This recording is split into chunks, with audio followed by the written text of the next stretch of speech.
والصلاة والسلام على رسوله الكريم وعلى آله وأصحابه أجمعين. قال الله تعالى في القرآن المجيد: أعوذ بالله من الشيطان الرجيم. بسم الله الرحمن الرحيم. كنتم خير أمة أخرجت للناس تأمرون بالمعروف وتنهون عن المنكر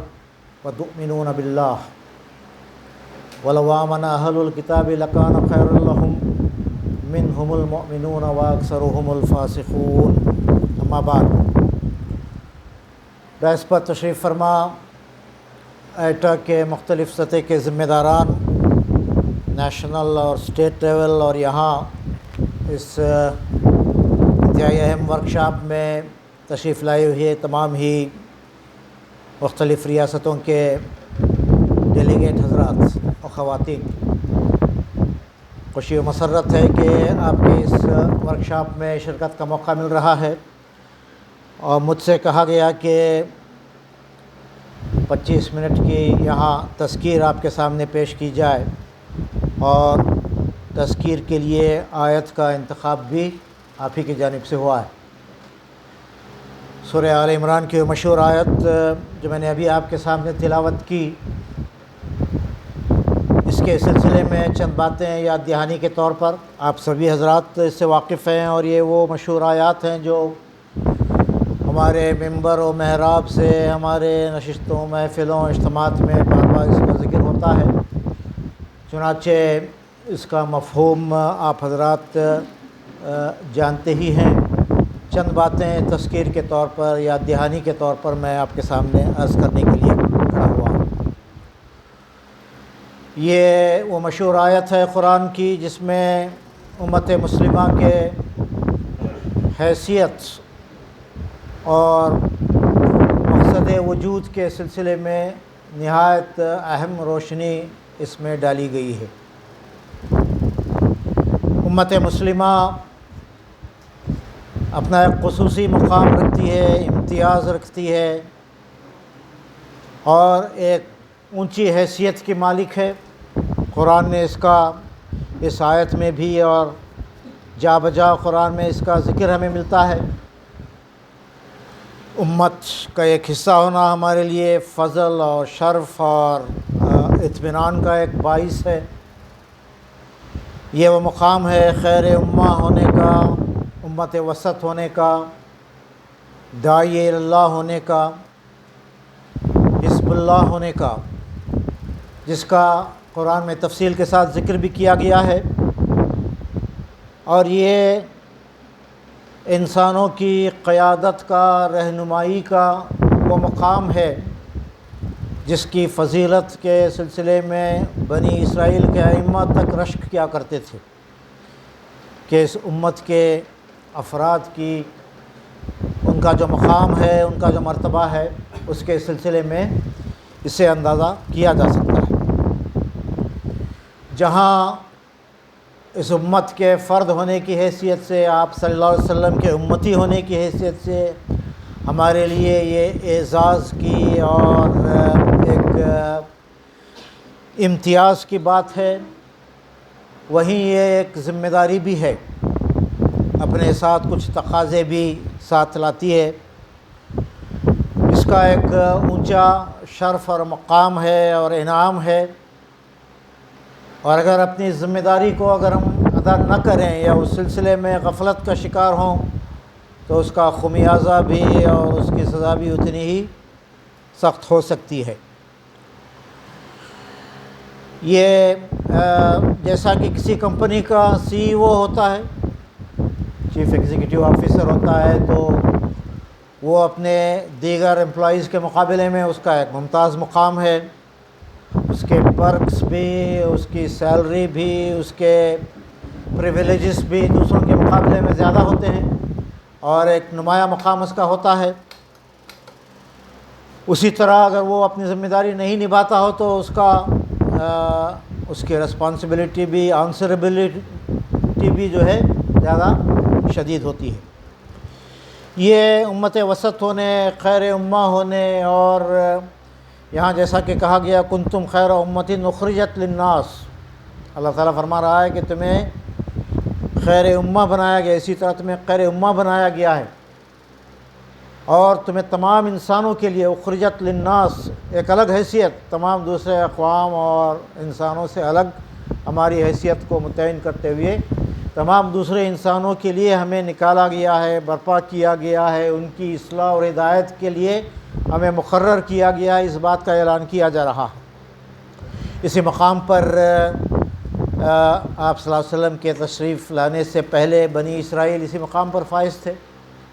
اور بار بار آپ دیکھیں گے سورہ بقرہ میں اس کی یاد دہانی کرائی گئی،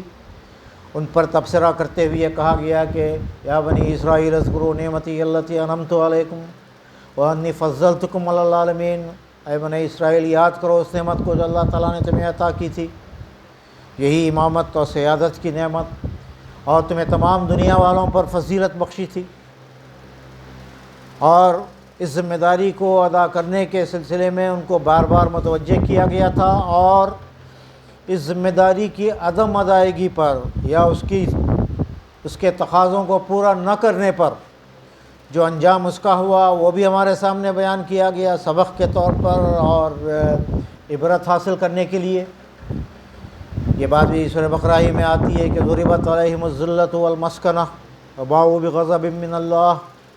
اللہ تعالیٰ نے ان پر ذلت اور مسکنت مسلط کر دی اور خدا کے غضب میں وہ گرفتار ہوئے اپنی اس پوزیشن کو نہ سمجھنے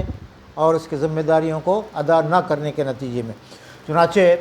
یہ جو خیر امہ کا جو ہمارا مقام ہے اور منصب ہے، یہ ہمارے لیے ایک اعزاز بھی ہے، مگر وہیں اس بات کو بھی ہمیں سمجھنا چاہیے کہ یہ ہمارے لیے ایک جواب دہی کا بھی اور ایک ذمہ داری کا بھی ایک تقاضا کرتا ہے۔ دوسری بات اس موقع پر آپ کے سامنے یہ عرض کرنی ہے کہ ہم کو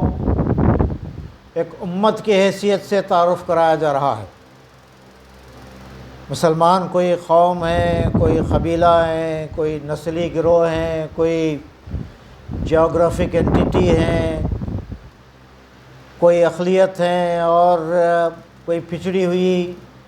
ایک پسماندہ، آج کہا جا رہا ہے نا پسماندہ طبقہ ہیں، ایسی بات نہیں ہے، بلکہ ہمارا تعارف جو قرآن کراتا ہے، ہماری جو آئیڈینٹی قرآن بیان کرتا ہے وہ ایک امت کی ہے، اور امت کہتے ہیں کیسے گروہ کو جس کو کسی امر جامع نے، کسی ایک مقصد نے متحد کیا ہو۔ ہمارا ایک مشن ہے، ہمارا ایک آبجیکٹیو ہے، ہماری ایک ذمہ داری ہے، ہمارا ایک جاب ڈسکرپشن بھی دیا گیا ہے، اور اسی آیت میں اس کو بیان کیا گیا ہے۔ اس کام کو انجام دینے کے لیے جن لوگوں کو جمع کیا گیا، متحد کیا گیا، منظم کیا گیا، ایک اجتماعیت میں ان کو تشکیل دیا گیا، وہ یہ امت ہے جس کو ہم امت مسلمہ کے نام سے یاد کرتے ہیں۔ قرآن میں آپ غور کریں گے تو یہ بات پتہ چلے گی کہ کہیں یہ قوم کا تصور یا قبیلے کا یا گروہ ہونے کا تصور یا نام امت مسلمہ کے لیے کم استعمال کیا گیا ہے۔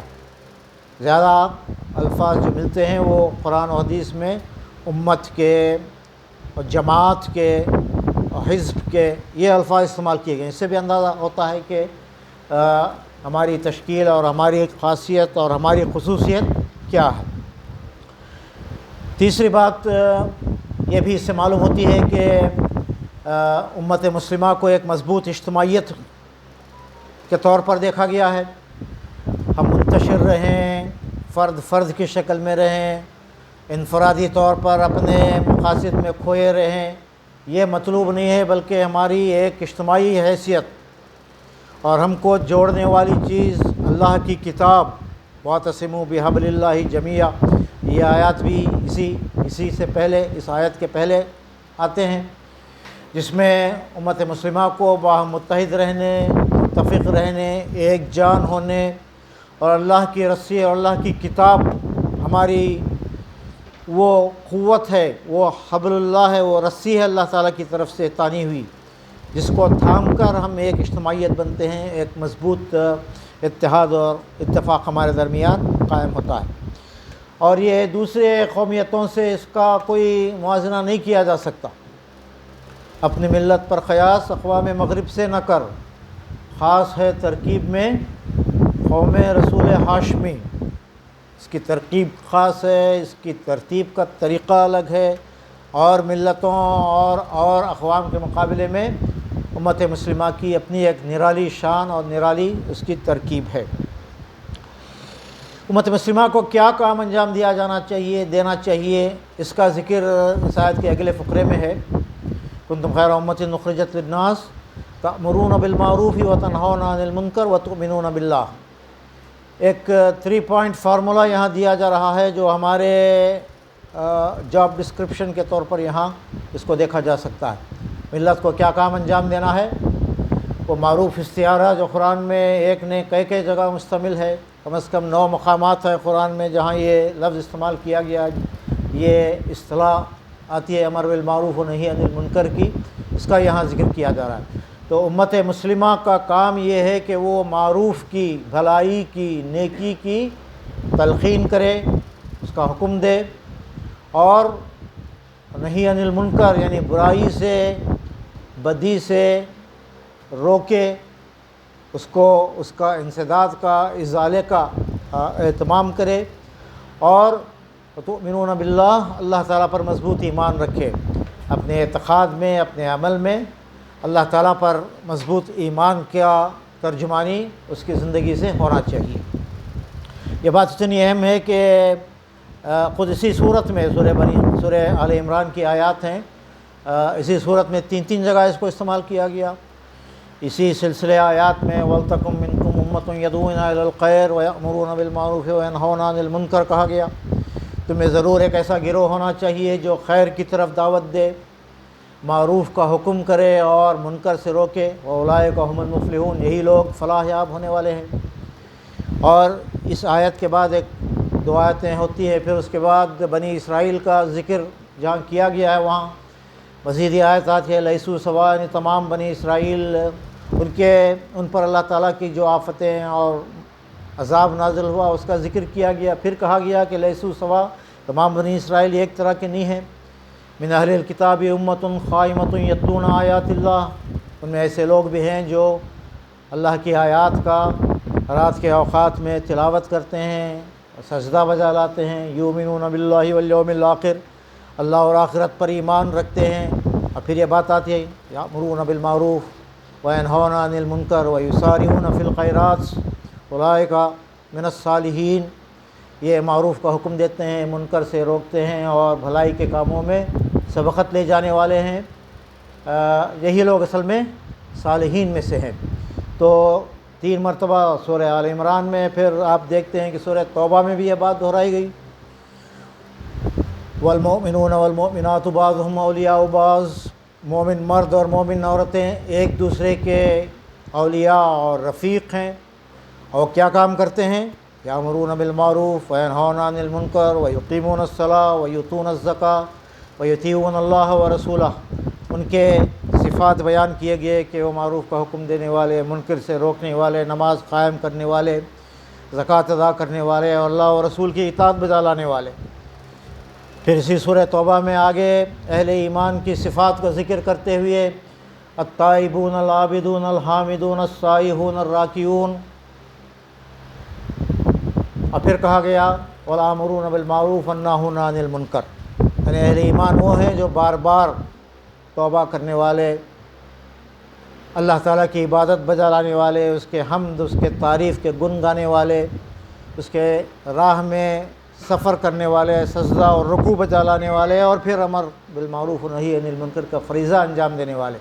اور والحافظون لحدود اللہ، اللہ کے حدود کی حفاظت کرنے والے۔ تو یہ کوالٹیز ہیں، یہ صفات ہیں جو اہل ایمان کے بیان کیے گئے۔ سورہ لقمان میں بھی لقمان علیہ السلام اپنے فرزند کو نصیحت کرتے ہیں، تو اس میں یہ بات بھی آپ دیکھتے ہیں یا بنی اقم الصلاۃ، اے میرے بیٹے نماز کو قائم کرو، وأمر بالمعروف ونہی عن المنکر، معروف کا حکم دو اور برائی سے روکو، واصبر علی ما اصابک ان فی ذلک من عزم الامور، اور صبر کرو اس راستے میں جو بھی مصیبت تم پر پڑے۔ امر بالمعروف ونہی عن المنکر کا فریضہ انجام دینا معاشرے میں آپ کو ایک ایسے مقام پر لا کھڑا کرتا ہے جہاں ہم کو صبر کے ساتھ حالات کا مقابلہ کرنا پڑتا ہے اور جد و جہد، ایک صبر آزما جد و جہد کرنا پڑتا ہے۔ چنانچہ یہ بات یہاں کہی گئی کہ وصبر علی ما اصابک، اس راستے میں جو مصیبت بھی پڑے اس پر صبر کرو، ان فی ذلک من عزم الامور، یہ سب اونچے اولو العزم کاموں میں سے ہیں۔ اور آپ دیکھیں گے کہ اہل ایمان کا ذکر کرتے ہوئے سورہ حج میں بھی یہ بات کہی گئی کہ الذین ان مکناہم فی الارض، ان کو اگر زمین میں اقتدار بخشا گیا، اگر ان کو اقتدار اور حکومت سے سرفراز کیا جاتا ہے تو ان کے کام کیا ہیں، اس کو بھی گناتے ہوئے یہی بات کہی، اقاموا الصلاۃ وآتوا الزکاۃ وأمروا بالمعروف ونہوا عن المنکر، نماز قائم کرتے ہیں، زکوٰۃ ادا کرتے ہیں، اور پھر معروف کا حکم دیتے ہیں اور منکر سے روکتے ہیں۔ چنانچہ جب ایک بات قرآن میں بار بار دہرائی جاتی ہے اور مختلف پیرائے سے اللہ کے رسول صلی اللہ علیہ وسلم کے جو کام آپ نے انجام دیے اس کا بھی ذکر کیا گیا سورہ اعراف میں، تو وہاں بھی یہ بات آتی ہے الذین یتبعون الرسول النبی الامی الذی یجدونہ مکتوبا عندہم فی التوراۃ والانجیل، تورات و انجیل میں آپ صلی اللہ علیہ وسلم کی آمد کی جو بشارت دی گئی تھی، پیشن گوئی کی گئی تھی، اس کا ذکر کیا گیا، اور آپ کا اتباع کرنے والوں کے لیے خوشخبری سنائی گئی۔ پھر آپ کا کیا کام تھا اس کو ذکر کرتے ہوئے یہی بات وہاں بھی کہی گئی، وَيَأْمُرُهُم بِالْمَعْرُوفِ وَيَنْهَاهُمْ عَنِ الْمُنكَرِ وَيُحِلُّ لَهُمُ الطَّيِّبَاتِ وَيُحَرِّمُ عَلَيْهِمُ الْخَبَائِثَ وَيَضَعُ عَنْهُمْ إِصْرَهُمْ وَالْأَغْلَالَ الَّتِي كَانَتْ عَلَيْهِمْ، یہ ہے وہ فریضہ جو آپ صلی اللہ علیہ وسلم نے انجام دیا، معروف کا حکم آپ نے دیا، منکر سے آپ نے روکا، حلال چیزوں کو ہمارے لیے جائز قرار دیا، خبیث چیزوں کو حرام قرار دیا، اور وہ بوجھ جو انسانوں پر لدے ہوئے تھے وہ بوجھ ان کے کندھوں سے اتارے، اور وہ جو طوق ان کے گردنوں میں پڑے ہوئے تھے اس غلامی کے بندھن سے انہیں آزاد کیا۔ تو یہ جب آپ صلی اللہ علیہ وسلم کے کارنامے کا یہاں ذکر کیا جا رہا ہے، اور آپ دیکھ رہے ہیں کہ وہاں بھی امر بالمعروف و نہی عن المنکر کے فریضے کو پیش کیا گیا ہے۔ چنانچہ یہ ایک نہایت اہم ذمہ داری ہے جس کو ادا کرنے کی طرف ہمیں متوجہ ہونا چاہیے۔ معاشرے کی صحت کو برقرار رکھنے کے لیے، ایک صالح ماحول کو پروان چڑھانے کے لیے، برائیوں کا خلا خمہ کرنے کے لیے اہل ایمان کو ایک سنتری کے طور پر، ایک گارڈین کے طور پر نامزد کیا گیا ہے، اور ہمارا ایک کام ہے کہ اس فریضے کو انجام دیں۔ اس کا ایک مطلب وہ مختلف معروفات اور منکرات ہیں، بھلائی اور برائی انسان کو معلوم سی ایک چیز ہے، معروف کہتے ہی اس چیز کو ہیں جو عام طور پر جانی پہچانی جاتی ہو، جو نیکیاں اور بھلائیاں ہیں وہ معروف ہیں، ہر آدمی اس کو تسلیم بھی کرتا ہے، تو ایسے بھلائیوں کے قیام کے سلسلے میں جد و جہد کی جائے، اور منکر جس سے ہر انسان کا ضمیر ابا کرتا ہو، ایسے برائیوں سے روکنا امت مسلمہ کا ایک اہم فریضہ ہے۔ بلکہ منکر کے سلسلے میں آپ صلی اللہ علیہ وسلم کی مشہور حدیث آپ حضرات کو معلوم ہی ہوگی، جس میں یہ بات بتائی گئی ہے کہ من رأى منکم منکرا فلیغیرہ بلسانہ فمن لم یستطع فلیغیرہ بیدہ فإن لم یستطع فبلسانہ فإن لم یستطع فبقلبہ۔ برائی کو جب تم دیکھو، منکر کو جب تم دیکھو تو اگر تمہیں قوت ہو تو ہاتھ سے اس کو روکو، اگر وہ نہیں ہے تو کم از کم زبان سے اس کے خلاف اظہار خیال کرو، اور وہ بھی سکت اور طاقت تمہارے اندر نہیں ہے تو کم از کم اپنے دل میں اس کو برا سمجھو۔ ذالک اضعف الایمان، یہ ایمان کا کمزور ترین درجہ ہے جس کا آپ صلی اللہ علیہ وسلم نے یہاں ذکر کیا۔ ایک تو متفرق نیکیاں ہیں جن کو پروان چڑھانے کی کوشش کرنا چاہیے، اور برائیاں ہیں جن کو مٹانے میں ایک دوسرے کا تعاون کرنا چاہیے۔ تعاونوا علی البر والتقوی ولا تعاونوا علی الاثم والعدوان، قرآن کا ذرّی اصول ہے جو خصوصاً ہمارے ماحول میں، ایک پلورل سوسائٹی میں، نیکی اور تقوی کے کاموں میں ہم کو مسلمان ہی نہیں بلکہ دیگر اقوام کے ساتھ مل کر، اور ایک تکثیری سماج میں رہتے ہوئے یہاں کے دیگر افراد کے ساتھ مل کر، اقوام کے ساتھ مل کر ہمیں اس کو فروغ دینے کی کوشش کرنا چاہیے۔ اور ولا تعاونوا علی الاثم والعدوان، گناہ اور زیادتی کے جو کام ہیں اس میں ایک دوسرے کے ساتھ تعاون نہ کرو، یہ قرآن کی ہدایت بھی ہے۔ چنانچہ ایک پہلو تو یہ ہے کہ معروفات اور منکرات متفرق طور پر، دوسرا اہم پہلو اس کا یہ بھی ہے کہ معروف اور منکر کی ایک جامع شکل ہے جو اسلام کی شکل میں، اسلامی نظام کی شکل میں، اسلام کے دیے ہوئے قانون کی شکل میں ہمارے پاس موجود ہے۔ فکر اور عمل کا ایک پورا نظام ہے جو اسلام ہمیں دیتا ہے، اور اس کے قیام کی جد و جہد کرنا، اس کو غالب اور نافذ کرنے کے لیے جد و جہد کرنا ہمارا فریضہ ہے۔ اور اصل میں معاشرے کی بھلائی اور ایک صالح معاشرے کا قیام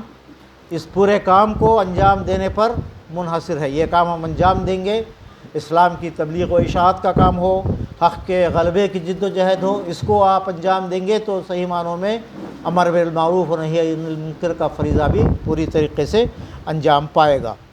تو آخر میں بس میں یہ بات عرض کرنا چاہتا ہوں کہ یہ اہم آیت ہمارے سامنے ایک تو ہمارے مقام کو بیان کرتی ہے، ہمارے پوزیشن کو، آئیڈینٹی کو بیان کرتی ہے۔ ہمیں اپنے اس حیثیت کا ہمیں علم ہونا چاہیے۔ یہ خود شناسی بہت ضروری ہے۔ آج مسلمانوں کے درمیان بہت سارے کرائسس ہیں، مگر سب سے بڑا کرائسس شاید آئیڈینٹی کرائسس ہے۔ ہم کیا ہیں، ہمارا مقام کیا ہے، ہماری ذمہ داری کیا ہے، کیا کام ہمیں سر انجام دینا ہے، کس لیے ہمیں ایک خصوصی حیثیت سے ایک مقام دے کر برپا کیا گیا، اس سے ہم غافل ہیں۔ چنانچہ اولین تقاضا اس آیت کا یہ بھی ہے کہ خود شناسی کے اور آئیڈینٹی کو اپنے پہچاننے کی ہمیں کوشش کرنا چاہیے۔ دوسری بات یہ ہے کہ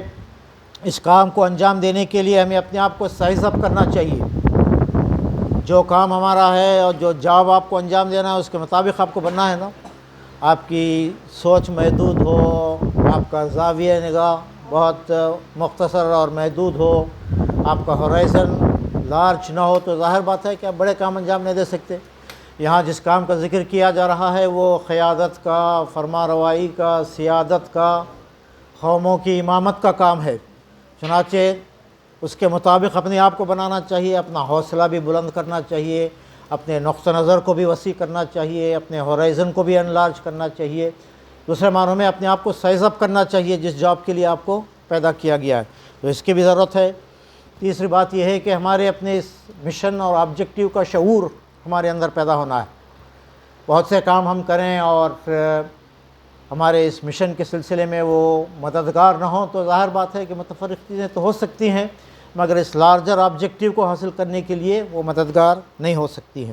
چنانچہ ہمارے جد و جہد کے لیول کو بھی اور ہمارے مشن اور آبجیکٹیو کو بھی ہمیں سمجھنا ہے۔ اور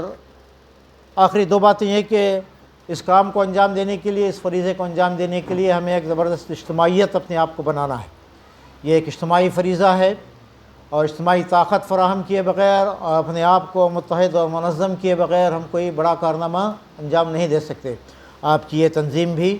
اساتذہ کی جو ایٹا سارے ملک میں الحمدللہ کام کر رہی ہے، وہ مفید خدمت بھی اسی وقت انجام دے گی جب آپ کے درمیان اپنی اس اجتماعیت کا اور ہم آہنگی کا اور اپنے کاموں کے سلسلے میں فکری اور عملی طور پر ایک منظم جد و جہد کا کام ہم کریں گے، اہتمام ہم کریں گے تو ہم آگے بڑھ سکتے ہیں۔ آخری بات یہ ہے کہ یہ ایک اونچا مقام اور کام ہے جس کا یہاں ذکر کیا جا رہا ہے، چنانچہ اس کام کے مطابق ہمیں اپنے اندر اعلیٰ اوصاف کو پیدا کرنا چاہیے۔ ہمارا ایمان بھی اسی درجے کا، اسی پختگی کا ہو، ہمارے اسلام پر عمل پیرا ہونا ادخلوا فی السلم کافہ والی کیفیت کو اپنے اندر لیا ہوا ہو، اور پوری طرح اسلام میں ہم اپنے آپ کو داخل کیے ہوئے اور اس پر عمل پیرا کرنے والے ہوں۔ مجاہدہ ہماری زندگی میں ہو، ایک اونچے مقصد کے لیے جد و جہد کرنے اور مجاہدہ کرنے کی ہمارا کردار ہونا چاہیے۔ قربانی کا، صبر اور توکل کا ہمیں مظاہرہ کرنا چاہیے، اوصاف کو اپنے اندر پیدا کرنا چاہیے۔ اس عظیم ذمہ داری کو ادا کرنے کے لیے ان جیسے بہت سارے اوصاف کا جو قرآن ذکر کرتا ہے ان کا استحضار بھی اور ان کو اپنے اندر پیدا کرنا بھی اور ان کو اختیار کرنا بھی لازمی ہے۔ چنانچہ میں اس بات کو ختم کرتے ہوئے اللہ تعالیٰ سے دعا کرتا ہوں کہ وہ ہمیں اپنے اس عظیم ذمہ داری کا، اس عظیم مقام کا احساس نصیب کرے، اس کے مطابق اپنے آپ کو بنانے اور اس عظیم کام کو انجام دینے کے لیے جن صفات کی ضرورت ہے اس کو اپنے اندر پیدا کرنے، اور جس فیلڈ میں ہم کام کر رہے ہیں، آپ تعلیم کے میدان میں نہایت اہم میدان میں آپ کام کر رہے ہیں، ایک طرف آپ کو طلباء اور دوسری طرف اساتذہ، تیسری طرف آپ کے کولیگس ہیں، اور چوتھی طرف معاشرہ ہے، سب سے تعامل کا، ان سے انٹریکٹ کرنے کا آپ کو موقع ملتا ہے۔ آپ ایک بہت نمایاں پوزیشن سوسائٹی میں رکھتے ہیں، اس کے مطابق آپ بہت اچھا اور نمایاں رول معاشرے میں ادا کر سکتے ہیں۔ اللہ تعالیٰ میں اس کے قابل بنائے۔ وآخر دعوانا ان الحمد للہ رب العالمین۔